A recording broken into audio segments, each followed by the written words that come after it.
The ice-cold waters of the Delaware River crashed against the small boats. As General George Washington stood at the bow, his weathered face etched with determination. It was the night of December 25th, 1776, and the Continental Army was making what many believed would be their final gamble. The bitter wind cut through their tattered uniforms like sabers, but Washington's eyes remained fixed on the distant shore of New Jersey. Behind him, 2,400 soldiers huddled in the boats, their breath forming clouds in the frigid air. These men had endured defeat after defeat throughout the autumn months. Philadelphia had fallen, New York was lost, and the British forces seemed unstoppable. Many of Washington's troops had already deserted, their enlistments expiring with the year. Those who remained were a mixture of seasoned veterans and raw recruits, united only by their desperate hope that their commander could somehow turn the tide of war. The crossing had begun at sunset, but the treacherous conditions made progress agonizingly slow. Chunks of ice the size of boulders floated downstream, threatening to crush the wooden boats or knock men overboard into the deadly current. Colonel Alexander Hamilton, barely 19 years old, helped coordinate the artillery transport while Captain Alexander Graydon shouted orders to his Pennsylvania regiment. The horses whinnied nervously as they were loaded onto the larger vessels. Sensing the danger that surrounded them, Washington had chosen this moment carefully. Intelligence reports suggested that the Hessian garrison at Trenton would be celebrating Christmas, likely with generous amounts of rum and beer. These German mercenaries, fighting for King George III, had proven themselves formidable opponents throughout the campaign. Under the command of Colonel Johann Rall, they had established a strong defensive position in the town, complete with artillery pieces and well-trained infantry. As the boats pushed through the churning water, Washington reflected on the letters he had received from Congress. The politicians spoke of grand strategies and foreign alliances, but they had never felt the weight of a musket or watched good men die in the mud. The reality was far simpler and more brutal. If this attack failed, the Continental Army would likely disintegrate, and with it, any hope of American independence. The general's aide-de-camp, Lieutenant Colonel Tench Tillman, approached cautiously. "Sir, the men are asking about the password for tonight's operation." Washington considered for a moment before responding in his measured Virginia accent. "Victory or death." The words carried across the water, repeated from boat to boat until every soldier knew the stakes of their mission. Snow began to fall as they neared the opposite shore, each flake adding to the misery of the already exhausted troops. Washington knew that surprise was their only advantage. The Hessians outnumbered them in training and equipment, but they would not expect an attack in such weather conditions. As the first boat scraped against the muddy river bank, the general stepped onto New Jersey soil and began the march that would either save the Revolution or end it forever. The 9-mile march from McConkey's Ferry to Trenton began in the early hours of December 26th. Washington divided his force into two columns, with himself leading the larger group along the river road, while General Nathanael Greene commanded the second column on the inland route.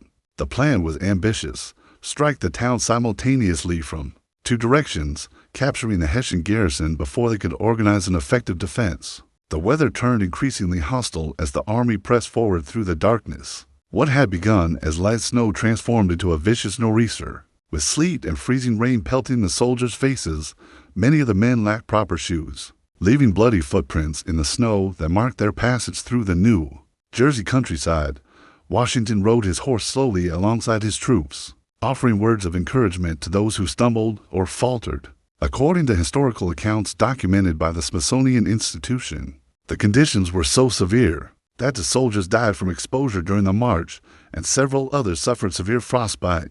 Captain John Flavin of the New Jersey militia later wrote in his journal that many men wanted to turn back, but Washington's presence seemed to steel their resolve. The general's calm demeanor in the face of such adversity became legendary. Among the ranks as dawn approached, the two columns converged on the outskirts of Trenton. The town lay quiet beneath a blanket of snow, with only occasional wisps of smoke rising from the chimneys of houses where the Hessian soldiers were quartered. Washington positioned his artillery at the head of King Street and Queen Street, the two main thoroughfares that ran through the heart of the settlement. Captain Alexander Hamilton and Captain William Washington, the general's cousin, commanded the gun crews that would be crucial to the attack's success. The element of surprise remained intact. Hessian sentries, miserable from their night watches in the storm, had retreated to their guardhouses for warmth. Colonel Rahl had dismissed reports of American activity in the area, believing that no army would be foolish enough to attack in such weather. His confidence in the defensive capabilities of his garrison had grown throughout the autumn, as Washington's forces had appeared demoralized and in retreat. At 8 o'clock in the morning, Washington gave the signal to advance. The Continental Army moved forward through the storm, their muskets loaded and bayonets fixed. The snow continued to fall, muffling the sound of their approach and reducing visibility to mere yards. Private John Greenwood of Fife's regiment later recalled that the men moved like ghosts through the white landscape, their dark uniforms barely visible against the swirling snow. The first shots rang out as American forces encountered Hessian pickets on the edge of town. The German soldiers, caught completely off guard, fired a few scattered volleys before falling back toward the main garrison. Drums began beating in the distance as Colonel Rahl's men struggled to form ranks in the confusion. Washington spurred his horse forward, sword drawn, as his army poured into the streets of Trenton like a flood breaking through a dam. The battle for the town had begun, and with it, the fate of American independence hung in the balance once again. The roar of cannon fire echoed through the narrow streets of Trenton as Captain Alexander Hamilton's artillery crews unleashed their opening volleys. The young officer, who would later become the first Secretary of the Treasury, directed his guns with precision that belied his age. Grape shot and canister rounds swept down King Street and Queen Street, sending Hessian soldiers scrambling for cover behind buildings and supply wagons. Colonel Johann Rahl emerged from his headquarters in a state of confusion, still wearing his night clothes under his hastily donned uniform. The veteran commander had dismissed earlier warnings about American activity, believing Washington's army to be too demoralized and poorly equipped to mount an effective assault. Now, as musket balls whistled past his ears and cannon smoke filled the air, he realized the gravity of his miscalculation. The Hessian troops, despite their reputation for discipline, found themselves at a severe disadvantage. Many had been celebrating Christmas well into the night, consuming large quantities of rum and beer that left them sluggish and disoriented. Their officers shouted orders in German while American soldiers advanced from multiple directions, creating chaos in the ranks. Private Johannes Wiederhold of the Lossberg Regiment later testified that the surprise was so complete that many of his comrades fought without their equipment, grabbing whatever weapons they could find. Washington rode through the battle on his white charger, seemingly oblivious to the musket balls that zipped past him. His presence on the battlefield inspired his men to press forward. Despite the fierce resistance they encountered, Lieutenant James Monroe, who would later become the 5th President of the United States, fell wounded while attempting to capture a Hessian cannon position. The young officer's courage under fire exemplified the determination that drove the Continental Army forward. The fighting was particularly intense around the Hessian artillery positions. Captain William Washington, the general's cousin, led a daring charge against the enemy guns positioned near the Assunpink Creek. His cavalry unit, though small in number, managed to capture several pieces before the German gunners could effectively respond. The loss of their artillery proved devastating to the Hessian defense, as they had relied heavily on their cannon to dominate the battlefield. As the battle progressed, the superior numbers and positioning of the American forces began to tell. The Hessians found themselves surrounded on 3 sides, with the Delaware River at their backs preventing any organized retreat. Colonel Rahl attempted to rally his men for a counterattack, but the confusion and the relentless American advance made coordination impossible. The German commander was struck by 2 musket balls while trying to organize his troops, mortally wounding him and effectively ending organized Hessian resistance. The narrow streets of Trenton became a maze of running battles as small groups of Hessian soldiers attempted to fight their way out of the encirclement. Some managed to escape across the Assunpink Creek, but the majority found themselves trapped between advancing American columns. The sound of gunfire gradually diminished as pockets of resistance were systematically eliminated or forced to surrender. Within 45 minutes of the first shot, the Battle of Trenton was effectively over. The Continental Army had achieved a complete victory, capturing nearly 900 Hessian soldiers, while suffering minimal casualties themselves. As the snow continued to fall on the battlefield, Washington surveyed the scene with satisfaction. His desperate gamble had paid off, but he knew that this was only the beginning of what needed to be a sustained campaign to revive American fortunes. The aftermath of the Battle of Trenton revealed the complete scope of Washington's triumph. As the morning snow continued to fall, American soldiers began the process of cataloging their captures. Nearly 900 Hessian soldiers sat in dejected groups under guard, their bright uniforms now stained with mud and blood. Among the prisoners was Major Friedrich von Decho, second in command of the garrison, who had been wounded in the fighting and would die from his injuries within days. The material gains were equally impressive. The Continental Army had captured 6 brass cannon, 40 horses, and over 1,000 small arms. Wagons loaded with supplies, including much-needed blankets, food, and ammunition, were secured for Washington's forces. Perhaps most importantly, the Army had seized the Hessian war chest containing over $15,000 in gold and silver, money that would help fund future operations. Washington established his headquarters in the house that had served as Colonel Rall's command post. The mortally wounded German commander was brought before the American general, who ordered that he receive the best medical care available. This act of mercy toward a defeated enemy would become another element of Washington's growing reputation as a commander who fought with honor even in the midst of a brutal war. The human cost of the victory was remarkably light for the Americans. Only 4 Continental soldiers had been killed in the assault, though several more would die from exposure during the march back to Pennsylvania. Among the wounded was Lieutenant James Monroe, who had been struck while attacking a Hessian cannon position. The young officer's injury would trouble him for the rest of his life, but his courage under fire had been noted by his superiors. News of the victory spread quickly through the surrounding countryside. Local patriots, who had been forced to hide their sympathies during the British occupation, began to emerge from their homes to assist the Continental Army. Farmers provided fresh intelligence about British troop movements, while craftsmen offered their services to repair weapons and equipment. The psychological impact of the victory was already beginning to manifest itself in increased support for the American cause. Research conducted by the National Archives indicates that Washington's decision to cross back into Pennsylvania immediately after the battle was controversial among his officers. Many argued that the Army should remain in New Jersey to build upon their success, but the general understood that his forces were still too weak to hold territory. Against a determined British counterattack, the Delaware River remained their best defensive barrier, and the Pennsylvania side offered better opportunities for resupply and reinforcement. The march back to the river began in the afternoon, with the captured Hessians forming a long column in the center of the American formation. Many of the German soldiers appeared relieved to be out of the fighting, though others maintained their military bearing despite their circumstances. The sight of nearly 1,000 enemy prisoners being marched to the boats provided a powerful boost to American morale. As the Army reached the Delaware, Washington faced another challenge in his enlarged force across the ice-choked river. The boats that had carried 2,400 men eastward now had to transport over 3,000 people, including prisoners, wounded, and captured supplies. The crossing took most of the night, but by dawn on December 27th, the entire force was safely back on the Pennsylvania side. The general allowed himself a moment of satisfaction as he watched the last boats reach the western shore. His gamble had succeeded beyond his wildest expectations, but he knew that the real test would come in the days ahead.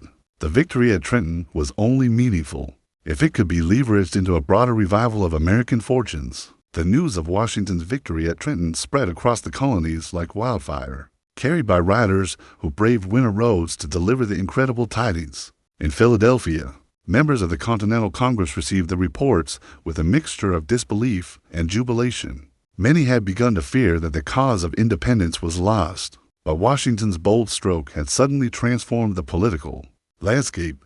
The psychological impact of the victory extended far beyond the immediate military gains. Throughout New England, militia companies that had been on the verge of disbanding suddenly found new recruits stepping forward in taverns and meeting houses. Men who had grown despondent about American prospects began to speak again of victory and independence. The myth of Hessian invincibility had been shattered in a single morning, proving that professional European soldiers could be defeated by determined American forces. British commanders in New York received the news with alarm and anger. General William Howe, who had been preparing for winter quarters, realized that his comfortable assumptions about American weakness were dangerously flawed. The loss of the Hessian garrison represented more than a tactical defeat. It was a strategic disaster that threatened to unravel British control throughout New Jersey. Orders went out immediately for reinforcements to be sent to threatened positions.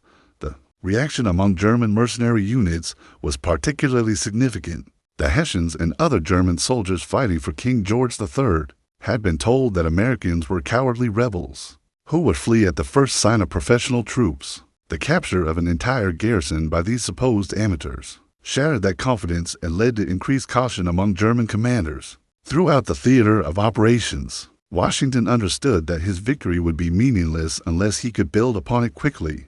The enlistments of many of his soldiers were set to expire on December 31st, and without immediate action, his army would disintegrate just as it had achieved its first major success. The general decided to make a direct appeal to his men, gathering them together on December 30th for one of the most important speeches of his career. Standing before his assembled troops, Washington spoke simply but powerfully about the importance of their continued service. According to contemporary accounts preserved in the Library of Congress, he reminded them that their victory at Trenton had given new life to the cause of independence, but that their work was far from finished. The British would certainly counterattack, and only sustained effort could secure the gains they had made. The response was immediate and overwhelming. When Washington asked for volunteers to extend their service for an additional 6 weeks, nearly all of his veteran soldiers stepped forward. The promise of a $10 bounty helped, but the primary motivation was the renewed sense of purpose that the victory had instilled. These men had tasted success after months of defeat, and they were eager to experience it again. Fresh recruits also began arriving in the Pennsylvania camps. The Philadelphia militia, which had been hesitant to venture far from the city, now offered to join Washington's army for offensive operations. Units from Maryland and Virginia that had been delayed by winter weather arrived with renewed urgency, their members eager to participate in what they sensed might be a turning point in the war. The transformation in morale was perhaps most evident in the Army's leadership. Generals who had been pessimistic about American prospects now spoke confidently of future victories. Nathanael Greene, who had been one of Washington's most trusted subordinates throughout the dark autumn months, began developing plans for a return to New Jersey. The professional competence displayed during the Trenton operations had convinced him that the Continental Army could compete with European forces under the right circumstances. As 1776 drew to a close, Washington prepared for his next move. The victory at Trenton had bought him time and restored American confidence.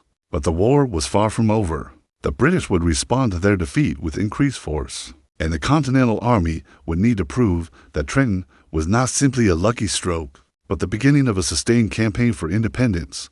On December 30th, 1776, Washington made the fateful decision to cross the Delaware River once again. This time, however, the circumstances were dramatically different from his desperate Christmas night gamble. The Continental Army that prepared to enter New Jersey was transformed by victory. Its ranks swelled with fresh recruits and its morale restored by the stunning success at Trenton. The crossing began at dawn, with over 5,000 troops making the journey across the ice-choked river. Unlike the previous crossing, this movement was conducted in broad daylight, a testament to Washington's growing confidence in his army's capabilities. The men who had struggled through the Christmas storm now moved with the precision of seasoned veterans, their equipment properly maintained and their spirits high. General Nathanael Greene commanded the advance guard, leading his Rhode Island and Pennsylvania troops toward Trenton with orders to secure the town and establish defensive positions. The Hessian garrison was long gone, but British forces under General Charles Cornwallis were reportedly marching south from Princeton with over 8,000 troops. Washington knew that a major confrontation was inevitable, but he was determined to fight it on ground of his own choosing. The Continental Army entered Trenton without opposition, occupying the same streets where they had fought just days earlier. The local population, emboldened by the American victory, provided intelligence about British movements and offered assistance with supplies and transportation. Many of the town's residents had suffered under the occupation and were eager to support the returning American forces. Washington established his headquarters in the same building that had served him during the previous battle, but this time he was planning defense rather than attack. The general positioned his army south of Trenton, using the Assunpink Creek as a natural barrier between his forces and the expected British advance.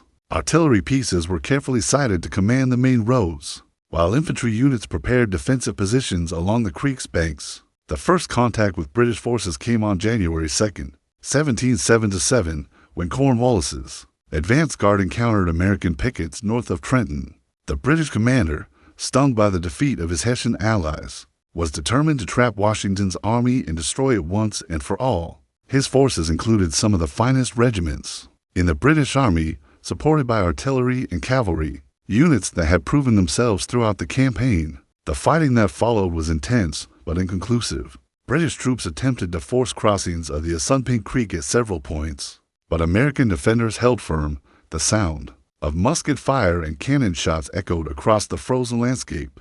As both armies tested each other's resolve, Captain Alexander Hamilton once again distinguished himself by directing American artillery fire with deadly accuracy, while infantry units commanded by officers like Colonel John Cadwalader and General Hugh Mercer held their positions despite heavy pressure. Historical documentation from the New Jersey Historical Society indicates that the Battle of the Assunpink Creek lasted throughout the afternoon of January 2nd.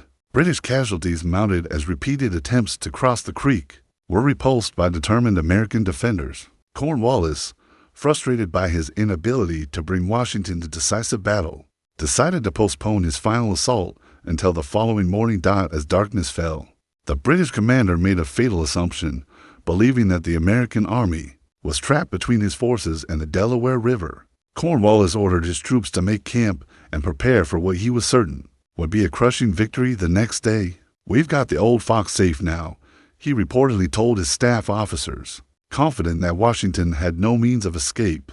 The British general had seriously underestimated his opponent. Throughout the night, as Cornwallis's forces rested in their camps, Washington was implementing one of the most audacious maneuvers in military history, using local guides and roads that the British had failed to patrol. The Continental Army was about to execute a flanking movement that would once again catch their enemies completely by surprise. While General Cornwallis slept in his tent outside Trenton, confident that dawn would bring the destruction of Washington's army, the American commander was executing one of the most brilliant tactical maneuvers of the Revolutionary War. At midnight on January 2nd, 1777, the Continental Army began a 12-mile night march along back roads that would bring them behind British lines at Princeton. The movement required extraordinary coordination and discipline. Washington left a skeleton force at Trenton to maintain the appearance of a full army, complete with sentries and campfires that would convince British observers that the Americans remained trapped behind the Assunpink Creek. Meanwhile, the main body of over 4,000 troops moved in complete silence through the frozen New Jersey countryside, their wagon wheels wrapped in rags to muffle the sound of their passage. The march was guided by local patriots who knew every farm lane and forest path in the area. Captain John Fitzgerald, one of Washington's aides de camp, later wrote that the general rode at the head of the column throughout the night, occasionally dismounting to check on his men's condition. The temperature had dropped well below freezing, and many soldiers suffered from the cold, but the prospect of another surprise attack kept morale high. As dawn broke on January 3rd, the Continental Army approached Princeton from the northeast, completely avoiding the British forces that Cornwallis had positioned to block the roads from Trenton. The town contained a garrison of British regulars under Lieutenant Colonel Charles Mawhood, but these troops were preparing to march south to join Cornwallis, rather than defending against an attack from an unexpected direction. The Battle of Princeton began when advance elements of both armies collided near the Quaker Meeting House on the outskirts of town. General Hugh Mercer, commanding the American vanguard, encountered Mawhood's column and immediately ordered his men to deploy for battle.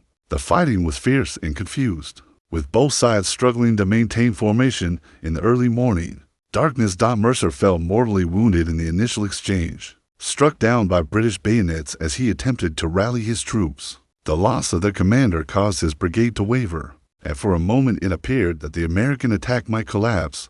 British regulars, fighting with the discipline that had made them famous throughout Europe, pressed forward against the disorganized American units. It was at this critical moment that Washington himself rode into the battle, spurring his horse forward. The general positioned himself between the opposing forces and began rallying his troops with a combination of personal courage and commanding presence. "Parade with us, my brave fellows," he shouted, his voice carrying across the battlefield.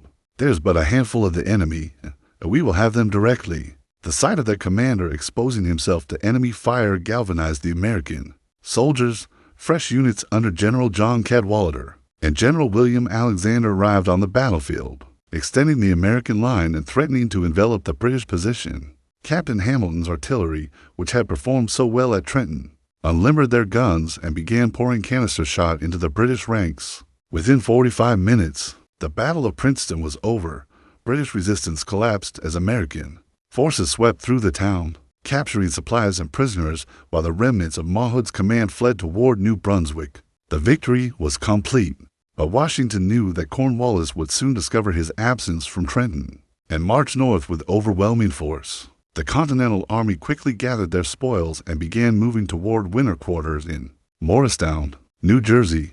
Behind them, they left a string of victories that had transformed the American Revolution from a desperate rebellion into a genuine war of independence.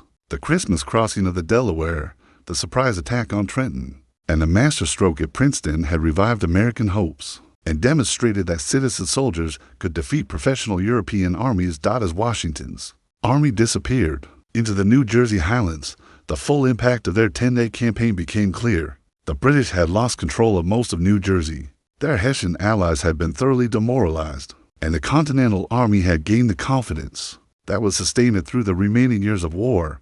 The desperate gamble of December 25th had evolved into a strategic triumph that would be remembered as the turning point of the American Revolution. The young nation had found its footing, and George Washington had established himself as a military commander capable of defeating the greatest empire in the world. The road to independence was still long and difficult, but the victories of the 10 days that shook the world had proven that it was possible. The Continental Army marched into winter quarters, not as defeated rebels, but as soldiers who had tasted victory and were hungry for more.